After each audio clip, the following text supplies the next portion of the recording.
Praise the Lord. ஆண்டவராக இயேசு கிறிஸ்து உங்களை நேசிக்கிறார். என்ன, ஆண்டவர் என்ன நேசிக்கிறாரா அப்படின்னு நினைக்கிறீங்களா? ஆமாங்க, கர்த்தர் உங்களை நேசிக்கிற காரணத்தினால்தான் இந்த நேரத்தில் உங்களோடு பேசிக்கொண்டிருக்கிறார்.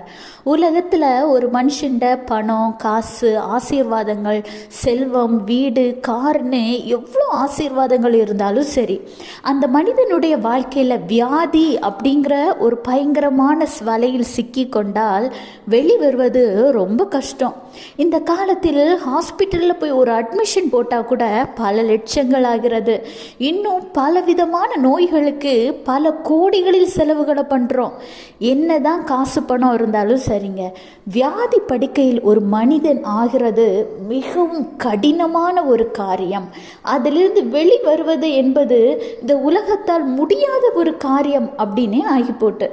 ஆனால் இந்த காலத்தில், இந்த நேரத்தில் நீங்கள் ஒருவேளை வியாதி படுக்கையில் இருக்கிற பிள்ளைகளாக இருந்தால், வியாதி நிமித்தம் மரணத்தை நோக்கி பயணித்து கொண்டிருக்கிற பிள்ளைகளாக இருந்தால், ஆண்டவராக இயேசு கிறிஸ்து இன்றைக்கு உங்களுக்கு ஒரு அற்புதத்தை செய்ய, உங்களுக்கு ஒரு விடுதலையை தர அவர் வல்லவராக இருக்கிறார் என்பதை உங்களுக்கு சொல்கிறேன்.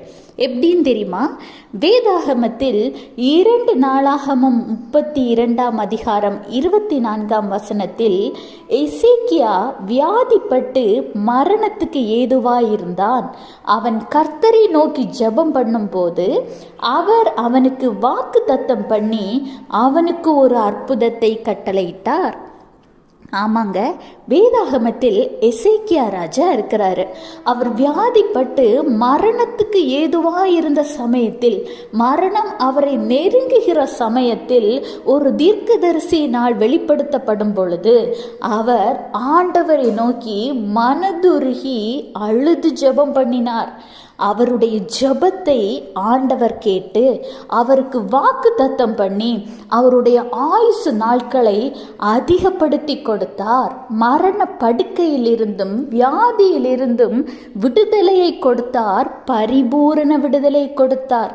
அந்த ஆண்டவராக இயேசு கிறிஸ்து தான் இன்றைக்கு உங்களை பார்த்து பேசிக்கொண்டிருக்கிறார். கர்த்தர் உங்களுக்கு ஒரு விடுதலை தர ஆயத்தமாக இருக்கிறார். உங்கள் வாழ்க்கையில் ஒரு அற்புதத்தை செய்ய ஆயத்தமாக இருக்கிறார். நீங்கள் செய்ய வேண்டியது அவரை உங்கள் சொந்த இரட்சகராக ஏற்றுக்கொண்டு அவரிடம் ஜெபம் பண்ணுங்கள். உங்கள் தவறுகளையும் பாவங்களையும் அவருடைய பாதத்தில் நீங்கள் அர்ப்பணித்து ஜெபம் பண்ணுங்கள். உங்கள் வாழ்க்கையில் ஒரு மாற்றத்தை காண்பீங்க.